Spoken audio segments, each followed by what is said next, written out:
Now friends, let me start with the discussion with respect to royalty, technical fees and interest. Friends, before I go ahead, all the three transactions have a similar concept in terms of the international taxation. These are the few things. In fact, I already explained this in your previous classes, but I will once again do some repetition. Okay. See, first of all, section 915 provisions with respect to the interest, incomes which are deemed to accrue as in India. The concept I have already explained that to you. Okay. So keep these particular points in your back memory. Okay, so when we go into some detailed discussion, then you will come to know. Okay, then 916, which is with respect to royalty. Okay, royalty also has a exactly similar kind of a concept with respect to interest. So this is royalty. Okay, any person receiving from government, from resident person or from non-resident person, subject to conditions. Okay, then one of the point that should be kept very important in your mind is this explanation which defines the royalty. In fact, the royalty definition is very important in the international taxation to categorize a transaction as a royalty. Okay, so royalty is a very generic word, but this royalty which is defined under this particular explanation, mark it as very, very important, and you should mug up this particular definition and you should learn this definition into much more greater depth. Okay, then exactly similar concept of technical services, also called as the technical fees. Okay, so these are the provisions under section 9 with respect to the incomes which are deemed to accrue or arise in India. Then come to this particular page in this particular chapter ID number. Okay, section 115A, there is a special rates of taxes. That means for interest also, for royalty also, for technical fees also. But whenever there is a special rates of taxes, it is only with respect to the specified transactions. So this particular section also you should keep it very much open. And see, I'll just tell you first of all.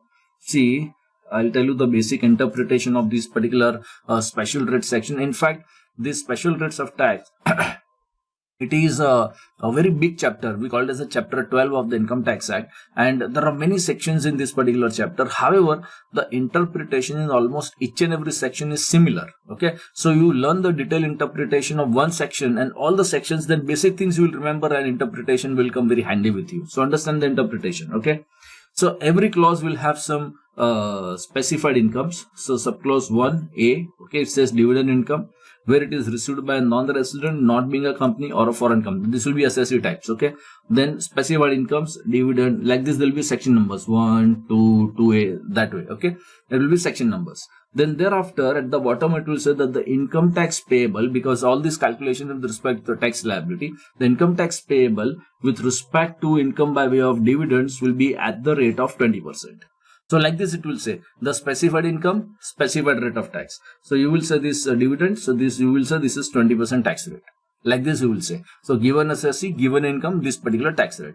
Now supposing if you have dividend incomes and the other incomes also. Okay, supposing, then that means other incomes means those incomes which are not covered by the special rate category. That means other than this 1, 2, 2A and all that. Okay, so if you have other than those particular incomes, then other incomes will be multiplied with the normal rates of tax. Very, very simple interpretation. Okay, then 1B. Okay, this 1B is with respect to royalty, technical fees. Okay, subject to the conditions. So these are all conditions. I will refer to the conditions step by step. So 115A, 1B provision is with respect to royalty and technical fees. Okay, then the tax rate here, income by way of royalty at the rate of 10%. Okay, one more thing that you remember, that whenever there is any TDS, so any income, which I already explained to you section 195, if there is any income chargeable to tax in India with respect to non-resident, not being a company or a foreign company, then the tax is to be deducted. Then there is a TDS table. In the TDS table, friends, at maximum places, whatever is the tax rate here will be the same as TDS rate.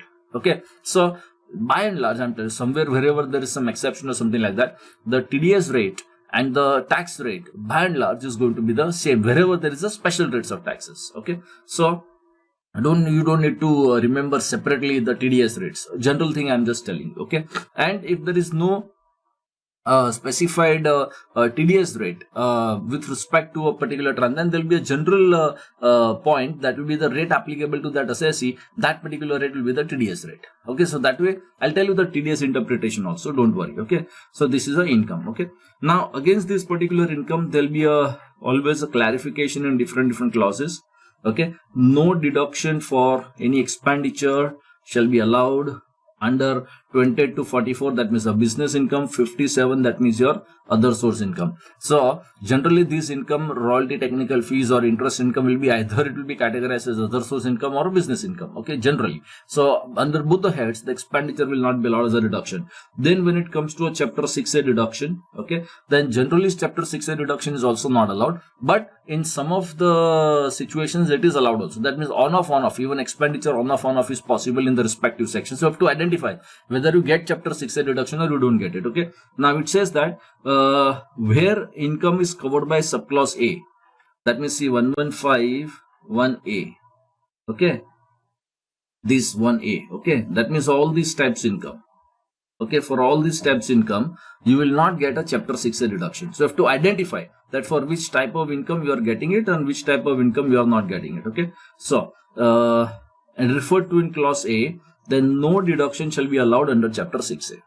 So there will be a restriction with respect to 1A type of income. That means 1B, that means royalty, technical fees. Against that, chapter 6A deduction can be permitted. By default, chapter 6A deduction is permitted against all the specified incomes. So you will get that particular deduction if it is 1B, that means royalty, technical fees income covered by special rates of tax. You can get chapter 6A deduction. This is how you have to keep on developing the conclusions. Okay, then there will be some clarification with respect to the return filing.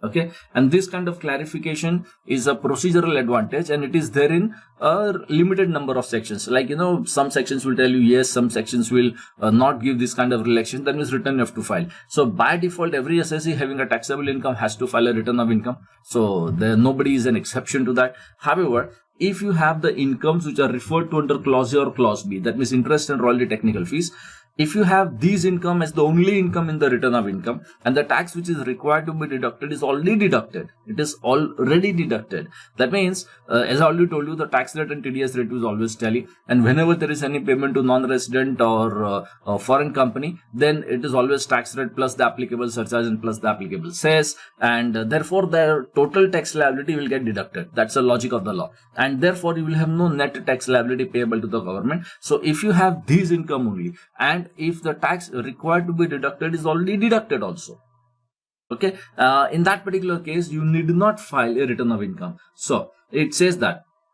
requirement to furnish under subclause 1 shall not be necessary. It shall not be necessary for you to furnish a return of income if this is the income, is the only income, and the tax required to have been deducted has already been deducted as per the appropriate rates. So these are the general clarification with respect to expenditure deduction, clarification with respect to chapter 6A deduction, and the clarification with respect to return filing. Okay, now this is, I will always do little bit long cut manner so that your hardcore fundamentals, friends, gets very much clear. However, in my simplified version of the notes, these provisions I have already given it to in the tabular format also. Okay, so you can see this in this particular chapter ID. I think in chapter ID 53, these tables I have already given, because special rates of taxes chapter ID F53, sorry. So here see assessee type, income types, filing of return condition. Now wherever I have written no here in the table, you have to mean that you need not file a return if this is the only income you have it, and tax required to be deducted have already been deducted. Okay, then deductions, that is business income or other sources deduction. Okay, and chapter 6 deduction. Okay, the clarification in form of these tables are basically in form of yes no kind of situation. Okay, so this is also one reference that you can do it, keeping in mind the respective type of incomes. Okay, so this page also you can keep it open when we solve the question and understand the tax liability calculations. Okay, now friends, come to this particular question, and in this particular question we'll have to decide whether this particular receipt on account of the royalty, following receipts on account of royalty indicate whether it is taxable in India or not. Okay, so we have to just check whether taxability in this particular provisions. Now 1,50,000 from the government of India under an agreement approved by this particular Indian government and that particular government. So any money which you receive from a government of India, so any royalty which is payable by government of India, that means receiver is yourself. Okay, so any royalty which is payable by the government and receiver is yourself, so it will be taxable in India. So will that be taxable in India? Yes, it will be taxable in India. Second situation, 70,000 from an Indian company. Remember, Indian company is always resident in India. Okay, import of technical know-how for the use in business, in India. Okay, and therefore, of course, it will be taxable in India because it is for the use. So you are receiving the money from a resident person. Okay, however, technical fees also same to same provision, so I'm not scrolling. So this is royalty actually, but that question is for technical fees. So any money that you receive from resident person, Indian company is always resident in India, and only exception will be that if it is in relation to a business or the source of income outside India, but nothing of that sort of data given to us in the question, so it will be taxable in India.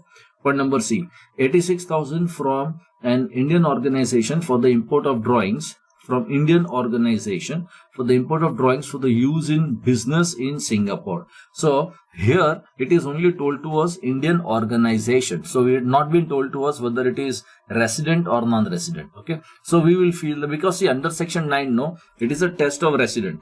See, resident or non-resident, like this. So for the purpose of applying deemed to accrue or arise in India, it is a residential status of the person paying that particular money is important.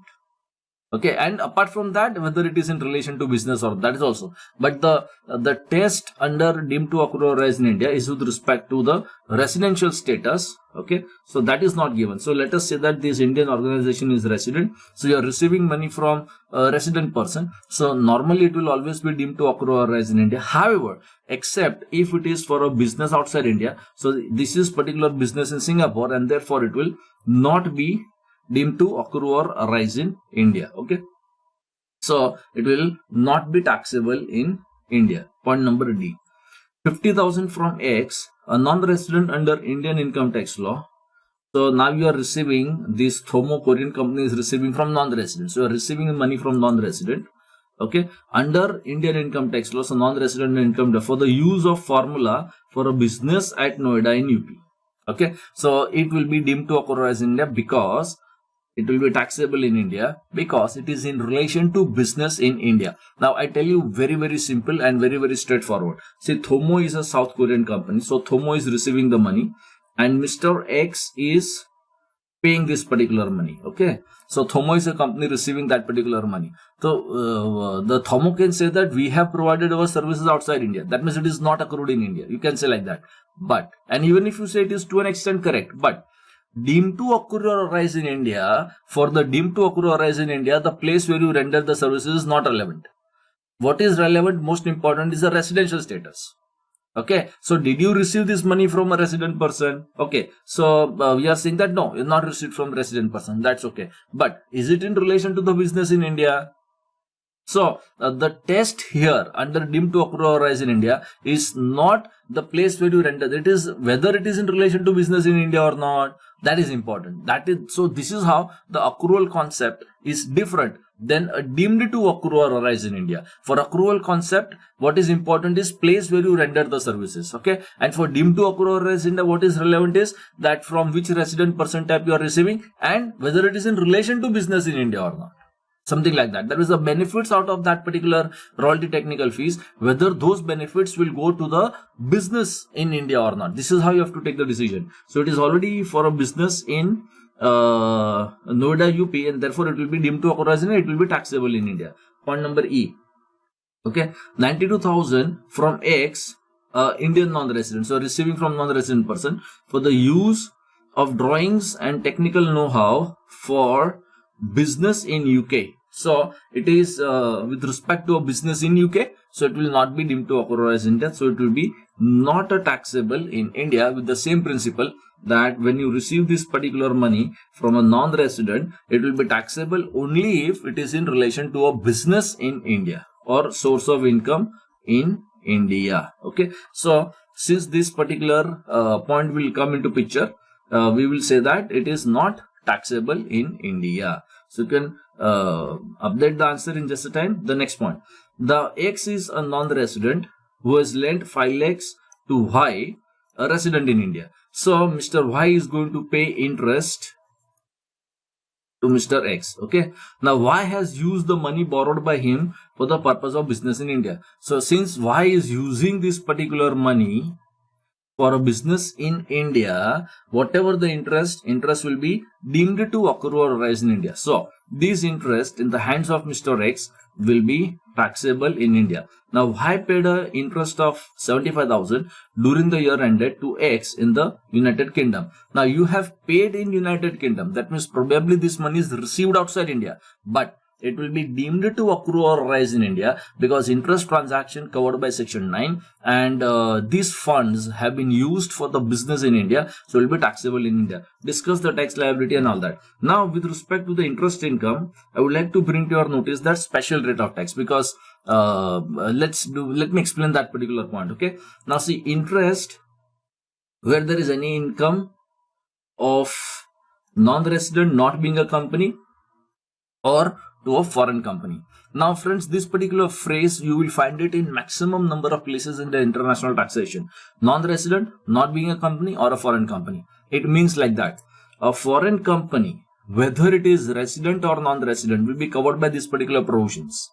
I repeat, a foreign company, whether it is resident or non-resident, will be covered by these particular provisions of this particular section. Okay, and other category types, that means a non-corporate assessee, the residential status is important. That is non-resident. Keep that in mind. This is a fundamental interpretation of this particular clause. Okay.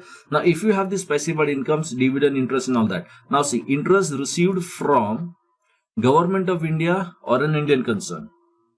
If you are receiving any interest from Government of India or an Indian concern, this is very important. Indian concern, it is saying. Okay. Okay. On the monies borrowed or the debt incurred. Okay, by the government or Indian concern in the foreign currency. So if it is a foreign currency debt, keep that in mind. If this is a foreign currency debt, okay, not being the interest in the nature of subsequent clause, because the subsequent clause, that infrastructure debt fund, is specified interest income. So basically, any debt which is in the foreign currency, debt incurred in the foreign currency, and on that if you are having any interest income, then this particular provision will come and there will be a special rate of taxes. Now let us check that. Are you receiving this particular money from government or an Indian concern? So this is how you have to keep on checking. So special rate also you have to be very, very cautious. Okay. See, X is a non-resident, lent to Y, a resident in India. A Y who is a resident in India, it can be said that Mr. Y is a Indian concern. Okay. Now this word Indian concern will always become like, what do you mean by Indian concern? So this kind of little bit interpretation problem will come. Indian concern basically somebody who is directly linked with whose main operation is in India. Okay. So Y who is resident in India, I can say that it is an Indian concern. Okay. Now you are lending rupees 5 lakhs. Now it is already given to me that this is 5 lakhs. That means this is not a foreign currency debt. This is not a foreign currency debt. Okay. And since this is not a foreign currency debt in this particular situation, I may say that 115A provisions are not applicable. I may say that these provisions are not applicable. That way I can derive the conclusion. Okay. However, if this was some other specified interest, because this 2A, 2B, this 194 LC, LD, they are basically some specified bonds and kind of situation. In detail we will study afterwards. But if it is that specified interest, okay, then you can say that such special rate of tax will be applicable. But the general clause with respect to a foreign currency debt is this clause: interest received from government or an Indian concern on the monies borrowed, or the debt incurred by the government or Indian concern in foreign currency. Okay. Now, definitely this is not a debt incurred in the foreign currency. Okay. Now, this monies borrowed should also be the monies borrowed with respect to the foreign currency. It should be a foreign currency debt. Okay, so INR transactions, okay, where money land already into the INR situation, then we may say that these particular provisions of the special rate of tax will not be applicable because it should have been a debt incurred in the foreign currency. Okay, in that particular case, these particular provisions will be applicable. Now friends, in this particular question, I'll just give you one more extra update and clarify, okay, that of course this particular money is deemed to accrue as in India. That means these monies are taxable in India. So that's the first conclusion. The second conclusion is that the special rate of tax will not be applicable because this is not a foreign currency debt. Okay.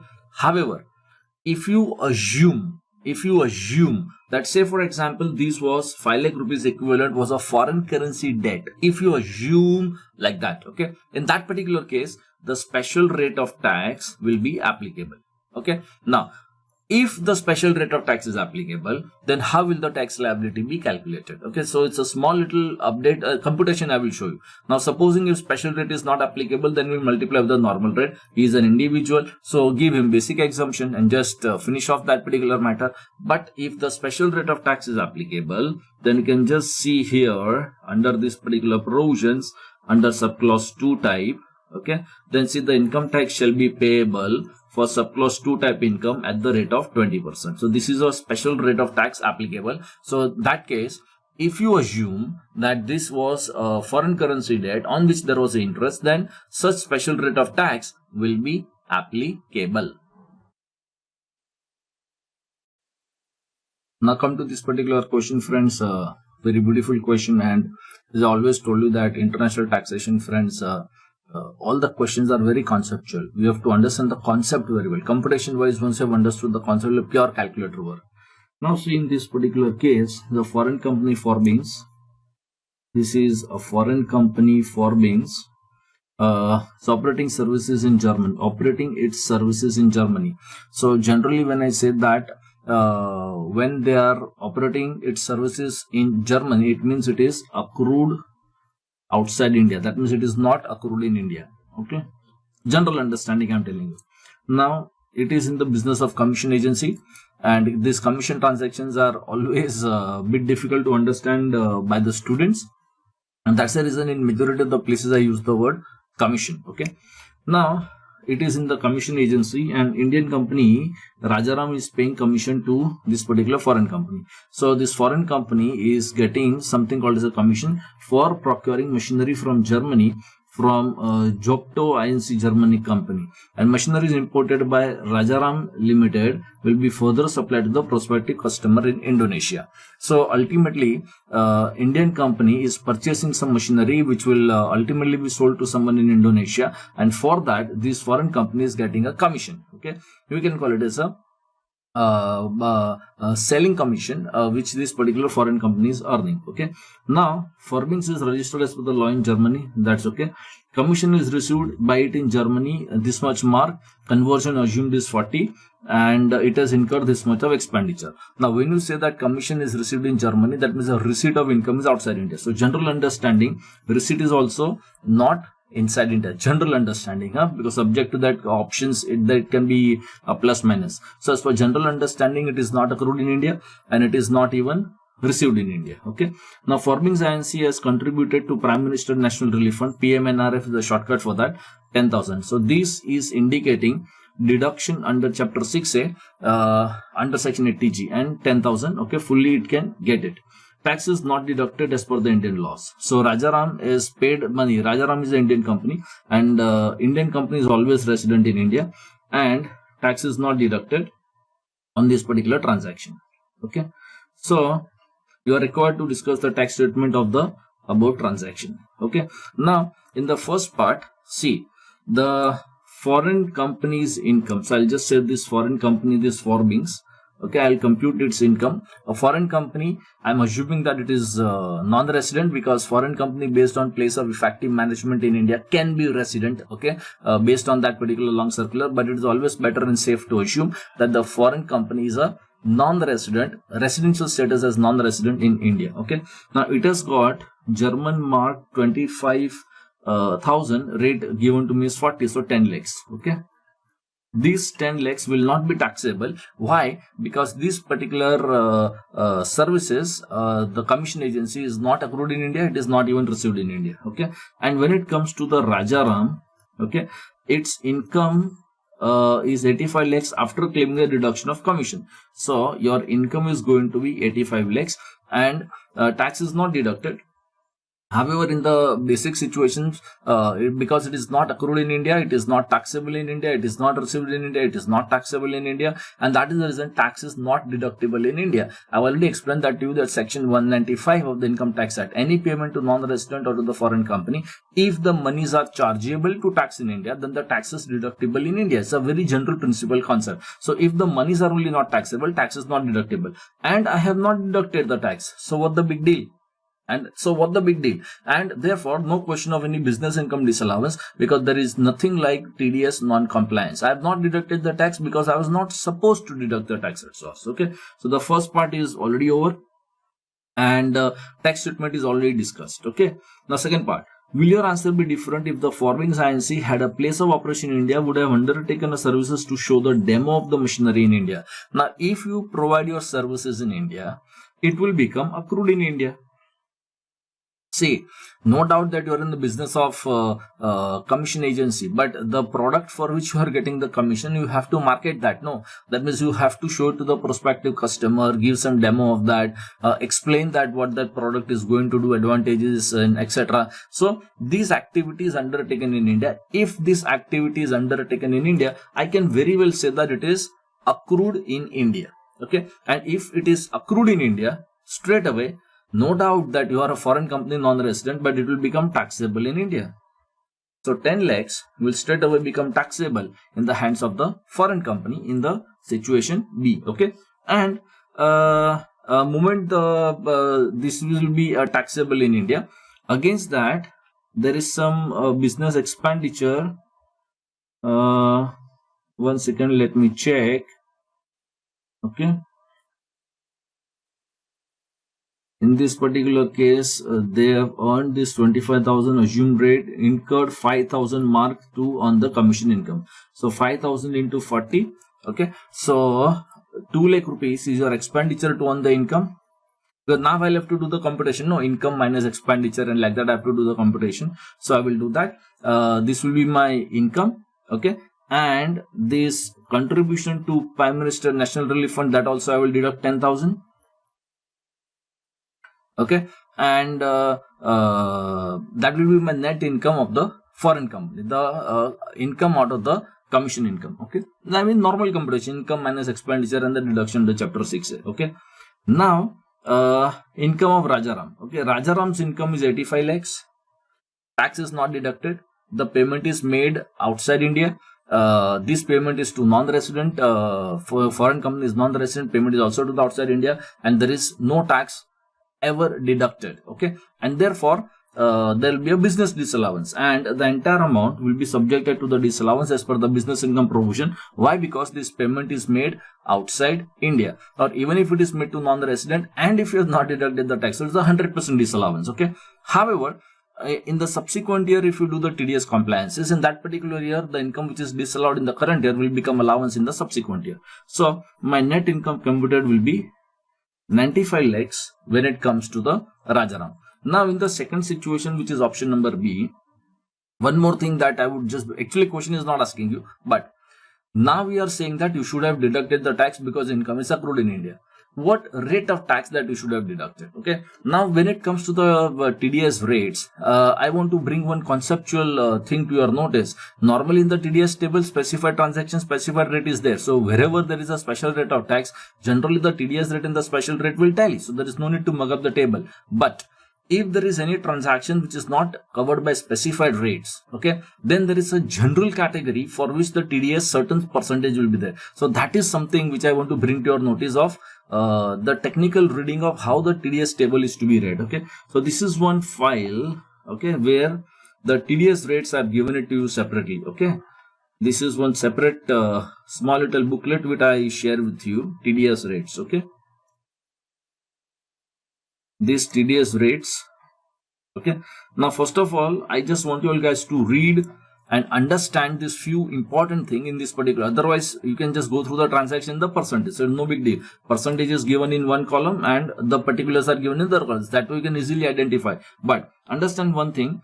In this particular TDS table, which is published by the department, okay, see, it is categorized as 1. And of that one, it is 1.1. Okay. In case of person other than the company, so that is our heading, and of that subheading is person resident in India. Okay. And 1.1, then there will be 1.2.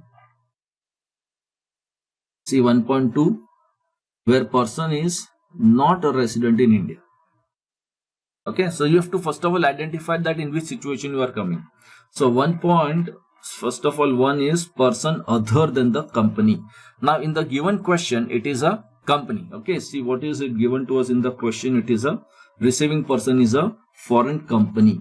Okay, and therefore I have to go to the second part, not in the first part. The first part will not be applicable to me in the given question. Okay, so I'll have to go to the second part. Listen very carefully. Okay, in case of a company, this is the second part. This is how you have to read it very properly. Where a company is a domestic company. Domestic company is basically the Indian company. Okay. So in case of a company, our case is a company, and 2.1 is a domestic company. Again, this 2.1 will not be applicable because in my situation it is a foreign company. Okay. So 2.1 will not apply to me here, because otherwise you are likely to do silly mistake in terms of reading. Okay. Now see 2.2, where company is not a domestic company. Okay, that means this will be the perfect situation. This part of the table will be applicable to me. Okay, now see, there is one asterisk here. This asterisk, oftenly the people just misunderstand and misconstrue. This asterisk basically means that whatever are the rates plus the applicable surcharge and cess. See, at the asterisk is at the bottom, and I have just taken a verbatim copy. See, asterisk. The rate of TDS shall be increased by the applicable surcharge and the cess. Okay. Now, see, if it is to a foreign company, there is an asterisk. That means rate will be plus applicable surcharge and the cess. And for non-corporate also, you see the non-resident. Okay. Where person is not a resident in India, there is also asterisk. Okay. This asterisk, which means that whatever are the rates, it will be plus applicable surcharge and the applicable cess. So remember one thing very carefully. Whenever any payment to non-resident or to the foreign company, which is subjected to the TDS, in the TDS rate, it is plus the applicable surcharge and plus the applicable cess. Always. This is a standard thumb rule. Okay. Now, in every category, friends, see, I'm just telling you the interpretation of the table very properly. Otherwise, every item when you will read and things are going to become very routine and very simple once you read all these item. Okay. See, all these items, this section, this transaction, this section, this transaction, like that it is there. At somewhere in the bottom, see, any other income like this will be there. Any other income. Mamma mia. Have you understood that? Okay, so if whenever there is any payment which is required to be made to non-resident or to the foreign company, if there is a specific rate, you follow specific rate. But if there is a transaction which is not covered by the specific rate, then there is a general rate which is given, and if it is individual, it is 30%. This 30% is none other than maximum rate in the slab system applicable to individual. Okay, that's the logic of the law. Okay, and see the foreign company. Because in the given question it is foreign company, and for the foreign company there is no specific rate for the commission, so it will again go in that general category only for TDS point of view. Because once you say that commission is taxable in India, tax has to be deducted. You have not deducted, but supposing if you have had to deduct, how much you have had to deduct, that also I'm clarifying. Okay, because I am discussing all the angles. So any other income, not any other, sorry, 2.2 where company is not a domestic company, is a foreign company, and in 2.2 category I have to see the any other income category. Okay, see, any other income, it is 40%. This is how I have to identify. So, my commission transaction, payment to non-resident, you go through all the items, you will not find commission in any specific categories. So, since commission is not there in any specific category, this will be the TDS rate which will be applicable. And this is practically, when I say 40%, it is a maximum rate applicable with respect to the foreign companies. So law is saying that whatever is maximum rate, that much tax you deduct. And it will be, of course, plus the applicable surcharge and plus the applicable cess because of that particular asterisk. Okay. So if now come to that particular question very properly. Okay. In this case, we are doing that business disallowance. Why? Because the TDS is not compliant. So tax should have been deducted. Okay. And I will say that tax should have been deducted at the rate of 40% plus the applicable surcharge and the cess. That would have been a sufficient compliance. But that compliance is not done. That is the reason I am doing this particular addition in terms of computation. Hardcore. Absolutely clear. Okay. Now see the third situation.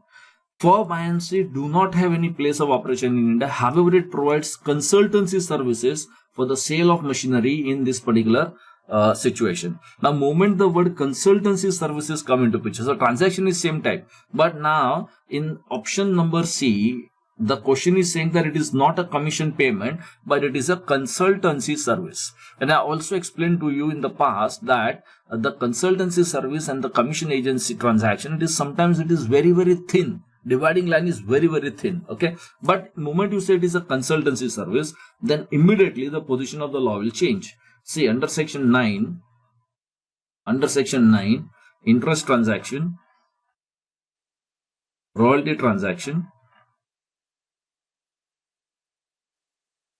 technical services transaction. Okay. Technical services definition, explanation. Fees for technical services, most important aspect. What do you mean by technical services? The technical services includes any services or rendering this particular services which is managerial, technical or consultancy services. So where there are any services which is in nature of managerial, technical or consultancy services, it will be identified as a fees for technical services. And since it is fees for technical services, it will be deemed to accrue or rise in India now. Okay. Why? Because you are receiving this particular money from a resident person, because Forbings is receiving the money from resident person, and it is a technical services, so section 9 will be applicable and it will not be taxable. That means except situation if it was in relation to a business outside India. But no, in this particular question it is in relation to business inside India, and therefore it will be deemed to accrue or rise in India and it will become taxable in India. Very beautiful piece. Okay. So in the third situation, what is going to happen in this option C? Okay. First of all, now it will be regarded as a technical fees. Income of the foreign company I am discussing first of all 10 lakhs. Expenditure on the income is 2 lakhs. Okay. And chapter 6A deduction is 10,000. This is the fact which is given to me. Okay. Now, if this particular technical fees, now technical services, if it is covered by section 115A, that means if you satisfy the conditions of section 115A, then the special rate of tax can be applicable to you. But you have to satisfy the conditions of section 115A for a special rates of taxes. Okay, first of all that you understand. So come to 115A. Okay, subclause A, 1A, okay, and 1B. Come to this particular clause B. Okay, any income of non-resident, not being company or a foreign company, royalty or technical services, other than referred to under section 44DA. That means 44DA is one of the condition here, where section 44DA says that there should be no permanent establishment in India. That means this particular assessee, the foreign company, should not have a fixed place of operation in India. So you're not doing that particular operation in India. See that particular point number C. Okay. Forbings do not have any place of operation in India. See, it is clearly given. It do not have any place of operations in India. This is one of the hint which is given to me under section 115A. Read with 44DA. Okay. Supposing if you have a permanent establishment, a fixed place of operation in India, then 115A provision do not apply. So 115A provision special rate of tax will be applicable only if you do not have a permanent establishment in India, and that is what it is saying, other than 44DA section. Okay. Further, received from government or an Indian concern pursuant to an agreement made with the government Indian concern on or after this some very historical date where such agreement is approved by the central government. So one of the condition is that this particular agreement for the technical fees should be approved by the central government is one of the condition, or it relates to a matter included in the industrial policy. So this is the condition. Now this condition as such is not printed in the question. It is not printed in the question. So no hint is given that this is approved by the government or it is for a transaction which is covered by industrial policy of India. 44DA clarification is given to me in the question that you do not have a permanent establishment, you do not have a fixed place of operation in India, but these data, because this is a condition of this particular section, okay? And if this condition is satisfied, then had it been a royalty income, tax rate is 10%. Had it been technical services, the tax rate is 10%. So there is a concessional tax rate which has been given with respect to this particular provision. Now, because I want to solve the question, I assume that now this is the assumption, okay, because that clarity is not there in the question. I assume that 115A conditions are satisfied. I assume that 115A conditions are satisfied, okay. Now when the 115A conditions are satisfied, then this expenditure is not allowed as a reduction, okay, because I am assuming that 115A conditions are satisfied. Now come to 115A interpretation. At time and again I will do it in a little bit of long cut manner. Subclause 3, no deduction of expenditure allowance shall be made under 28 to 44C, that means business income. 57 means other sources income while computing the income. That means against the specified income you do not get any any expenditure as the deduction, okay. So that is one point. And second point, that if it is an income referred to under clause A, that means interest dividend type income, then no deduction is allowed under chapter 6A. Put it differently, that against B type income, that means royalty technical fees, against B type income, royalty technical fees, chapter 6A deductions are permitted by the law. So in the given question, you see, now this 10,000 chapter 6A deduction is only in relation to this 115 B type income, okay. So this 10,000 is allowed as a deduction, okay, that is permitted as a deduction against the specified income. So the net income will be computed as 9,90,000 of the foreign company, okay, and the tax rate which will be applicable will be a concessional tax rate of 10%. The tax rate which will be applicable will be a concessional tax rate. So you can just multiply this 10% and the applicable, applicable surcharge and the cess and get the tax liability of the foreign company in this particular situation. Okay. So this is how the computation will go difference if you are covered by section 115A. So this is a computation done assuming that 115A condition, that means this transaction pertains to the industrial policy of India. So it is covered by industrial policy of India, and accordingly 115A provisions, I assume that it is applicable, and accordingly this is how the tax liability will be calculated. Now come to Rajaram. Okay. Now Rajaram, what it has done, you have not deducted the tax. You have tax is not deducted, it is a fact. Okay. So your income was how much given to me? Rajaram's income was given to me as 85 lakhs. Rajaram's income was given to me as 85 lakhs, and the tax you have not deducted, so expenditure you will not get the deduction. So I am going to add it to your income, and year in which you do the TDS compliance, that particular year I will give the deduction. So TDS non-compliance is there, and that is the reason the entire amount has been subject matter of disallowance, because it is a payment made to the non-resident, and this payment is also made outside India, and therefore the TDS non-compliance will attract a full disallowance as per the business income provisions. Okay, this is how the Rajaram's income will get computed in this particular circumstances. Okay, now one more thing, if the tax was to be deducted, in fact it has to be deducted, then what rate of tax that will be applicable? So that TDS rate also you should know. Now normally I told you that TDS rate and the special rate of tax generally by and large is going to be coincide, but I'll just show you the interpretation. You can just turn the TDS table and you will find it. See, otherwise you have to mug up the things, and if you understand conceptually, then there will be no problems. Okay. First of all, you have to identify under which heading you have to search. So where company is, so it is a company, is not a domestic company. This will be the appropriate heading. Okay. and transaction is covered by section 115A. Okay, 115A, you have to just scan, see 115A is coming. Okay, this is 10% coming. Okay, income by way of royalty not being above and all that. Okay, which is relates to matter included in industrial policy and all that. Okay, fair enough. So you have to identify that exact transaction situation where agreement is made after 31st day of March 70 to 10% C. When exactly you will identify your special rate of tax and the TDS rate is always going to tally. So this was for royalty. Exactly in our question it was like technical fees. So same thing will be for technical fees. Same thing. Where agreement is after this, so it will be 10%.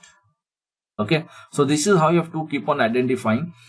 Generally, I am telling you, generally friends, wherever it is a special rate and the TDS rate in the TDS table will generally tell you. So if you have a special rate of tax, then tax was to be deducted, but now here the tax would be deducted at a concession, because tax rate applicable is a concessional rate. So this entire answer given on the assumption that 115A conditions are satisfied, and accordingly no expenditure will be allowed, but chapter 6A deduction is allowed. And last point which I would like to bring to your notice, that under section 115A, there is also benefit given which is in terms of procedure. It shall not be necessary for assessee to furnish a return of income under this particular clause if you had only this income and the tax required to have been deducted is already deducted. But this benefit you cannot take in the given question because tax is not deducted. In the given question you cannot take. So there is a benefit which is given for both the types of income A and B, that means your interest dividend type income and your royalty technical fees type income. For both the income types, if this income was the only income, you had no other income, tax required to be deducted was deducted. Okay, in that particular case you will get a relief for by not filing a return of income, because anyway your full tax liability has been deducted and paid to the government, so government has no loss of revenue, and that is the reason the return filing advantage, the procedural advantage is given to such assessee in covered by this particular section. But in the given question I cannot give that benefit, because in the given question the tax is not deducted. Okay.